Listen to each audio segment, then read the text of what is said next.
मुझे अपनी मम्मी से बहुत ज़्यादा नफ़रत होती थी। मम्मी को देखना भी पसंद नहीं करती थी।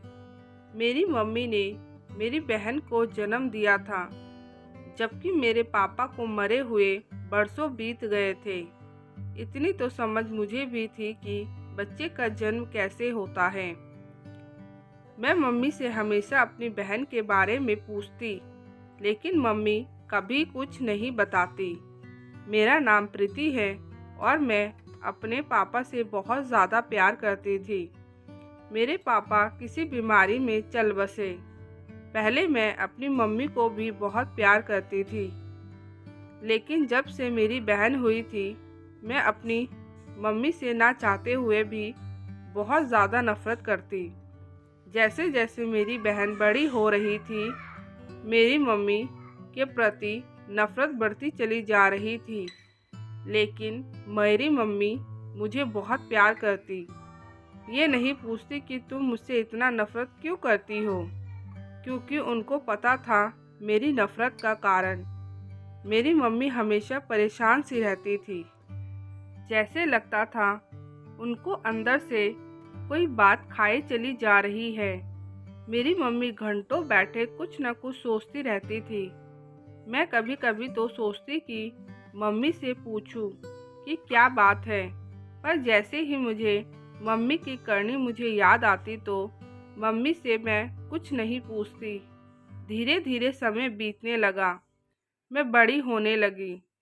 एक दिन मेरी मम्मी बहन के साथ कुछ ऐसा कर रही थी जो मैं सोच भी नहीं सकती थी। मैं स्कूल गई हुई थी।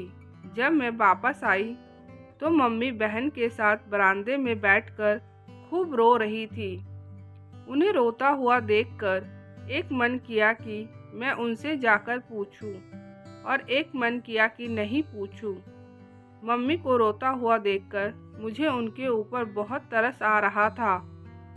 मम्मी ने बेशक गलत काम किया था, लेकिन आखिर थी तो वह मेरी मम्मी। मैंने मम्मी से पूछा, मम्मी आप क्यों रो रही हो? तब मम्मी ने बोला, मुझसे अब तुम्हारी नफ़रत बर्दाश्त नहीं हो रही है। कब तक तुम मुझसे नफ़रत करती रहोगी? तुम एक ऐसी गलती के लिए मुझे सज़ा दे रही हो जो गलती मैंने नहीं करी है। मम्मी की ये बात सुनकर मुझे बहुत अजीब लगा। मैंने मम्मी से पूछा, मम्मी मैंने आपसे बहन के बारे में कितनी बार पूछा, लेकिन आप कभी भी कुछ नहीं बताती हो। मम्मी कहने लगी, मैं तुम्हें इसलिए नहीं बताती थी क्योंकि इसके पीछे एक बहुत बड़ा राज है, और जिस वक्त तुम्हारी बहन का जन्म हुआ तुम इतनी बड़ी नहीं थी कि तुम्हें इतनी बड़ी बात बताई जाए। मैं सही समय का इंतज़ार कर रही थी, लेकिन अब मैं तुमसे और नहीं छुपा सकती हूँ, क्योंकि तुम्हारी नफ़रत मेरे सीने में तीर की तरह चुभ रही है। आज मैं तुमको सब कुछ बता दूंगी, तुमसे कुछ नहीं छुपाऊंगी। मैं मम्मी के पास बैठ गई और उनकी बातें सुनने लगी। मम्मी कहने लगी, हम लोग 4 बहनें थे और हम लोग बहुत ही ज़्यादा गरीब थे। पापा रिक्शा चलाते थे।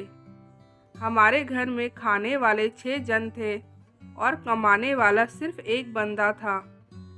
धीरे धीरे घर में खाने की भी बहुत ज़्यादा किल्लत होने लगी।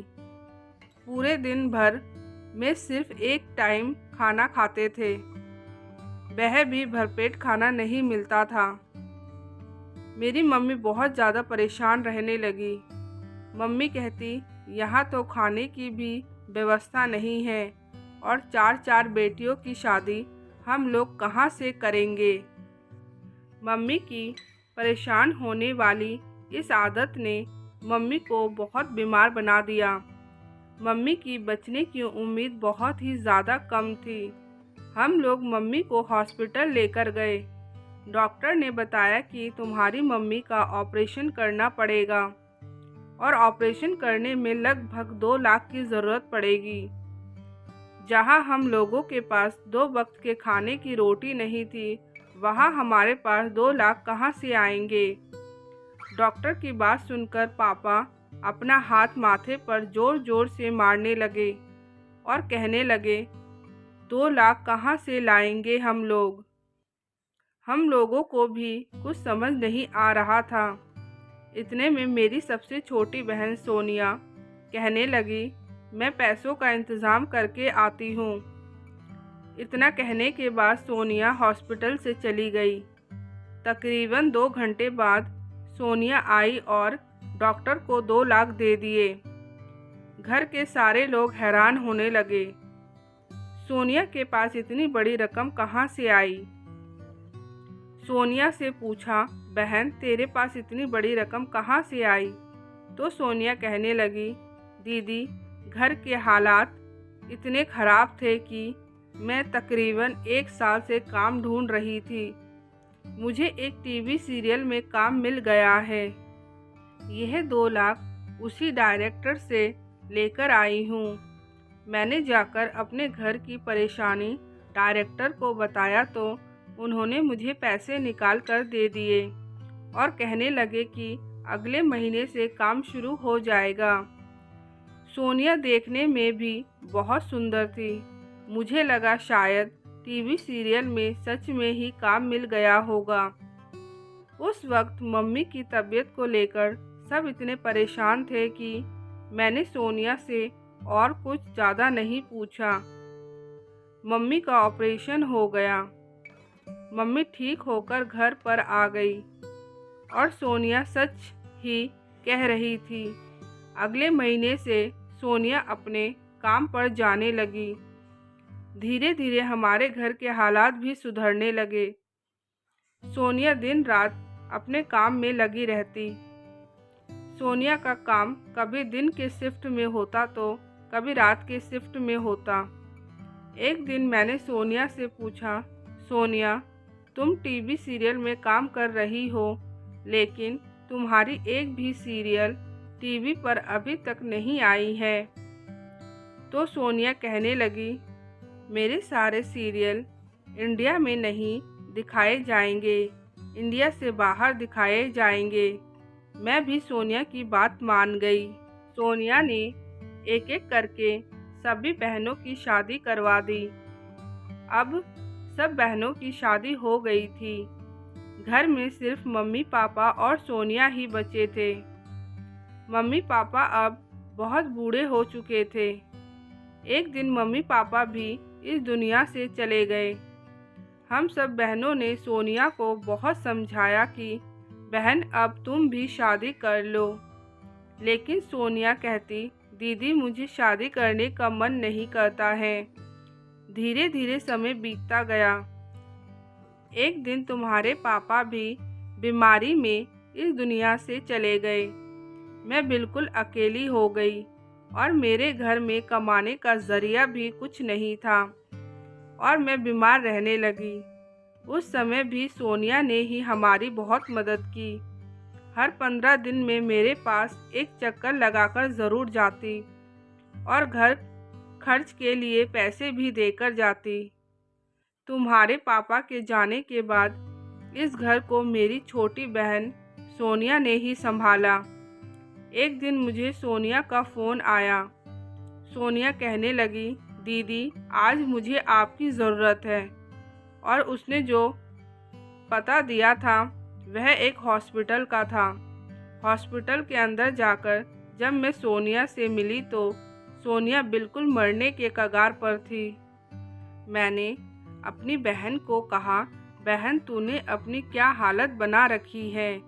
तब मैंने अपनी बहन से पूछा, बहन तू सच बता, क्या तू टीवी सीरियल में काम करती है या कुछ और काम करती है। तब सोनिया ने बताया, दीदी मैं आप लोगों से झूठ बोलती थी। जब मम्मी बीमार पड़ी तो मेरे पास इसके अलावा कोई दूसरा रास्ता नहीं था। घर के हालात देखकर मैं जहाँ पर भी काम ढूंढने के लिए जाती, लोगों को खुश करने के अलावा मुझे दूसरा काम नहीं मिलता, लेकिन मैं सब लोगों को मना कर देती। लेकिन जब मम्मी बीमार पड़ी तो मेरे पास दूसरा रास्ता नहीं था और मैंने इसी काम से घर के हालात भी ठीक करने की कोशिश की, लेकिन हाँ, मैंने अपनी ज़िंदगी बर्बाद कर ली। मेरी ज़िंदगी का कोई वजूद ना रहा। सोनिया कहने लगी, कुछ समय पहले मुझे एक लड़का मिला था जो मुझे बहुत प्यार करता था और वह मुझसे शादी भी करना चाहता था। अब वो कभी वापस लौट कर नहीं आएगा क्योंकि उसका कार एक्सीडेंट में मौत हो गई है। ये बच्ची हम दोनों की प्यार की निशानी है। दीदी, अब मैं ज़्यादा दिन जिंदा नहीं रहूँगी। मुझे भी एक भयंकर बीमारी हो गई है। आप इस बच्ची को लेकर जाओ और दुनिया को बताना कि ये बच्ची आपकी बच्ची है और इस बच्ची का आप बहुत अच्छी परवरिश करना। अगर आपने इस बच्ची को मेरा नाम दिया तो दुनिया वाले मेरे बच्चे को कभी नहीं अपनाएंगे और इसको ताना मार मार के जीते जी मार देंगे। मैंने अपनी बहन को वचन दिया, इस बच्ची को मैं अपना ही नाम दूंगी और बहुत अच्छी परवरिश करूंगी। बच्ची को अपने घर ले आई और दुनिया वालों को बताया कि ये मेरी बच्ची है, इसको मैंने ही जन्म दिया है। उधर मेरी बहन का हॉस्पिटल में इलाज होने लगा, लेकिन मेरी बहन ज़्यादा दिन के लिए नहीं बची और इस दुनिया से चली गई। सोनिया के जाने के बाद मैंने सोचा तुम्हें और इस बच्ची को अच्छे से पालूंगी, और मैंने तुम्हें ये सब बातें इसलिए नहीं बताई थी क्योंकि इतनी बड़ी बड़ी बातें तुम समझने के काबिल नहीं थी। सोचा था थोड़ी सी बड़ी हो जाओगी, समझदार हो जाओगी तो सारी बातें तुम्हें बता दूंगी, लेकिन उससे पहले ही तुम्हें सब कुछ बताना पड़ा क्योंकि तुम्हारी नफ़रत मुझे जीने नहीं दे रही थी और शायद धीरे धीरे तुम इस बच्ची से भी नफ़रत करने लगती, जो मैं हरगिज़ नहीं चाहती हूँ। जिस बहन ने हमारे लिए अपना जीवन यापन कर दिया, उसकी बच्ची को तुम नफ़रत से देखो, ये मैं नहीं देख सकती हूँ। मम्मी की बातें सुनकर मैं फूट फूट कर रोने लगी और मम्मी के गले लग गई।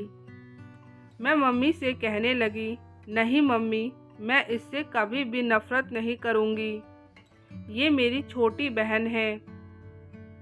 उसके बाद मैंने अपनी मम्मी को कभी कोई दुख नहीं दिया।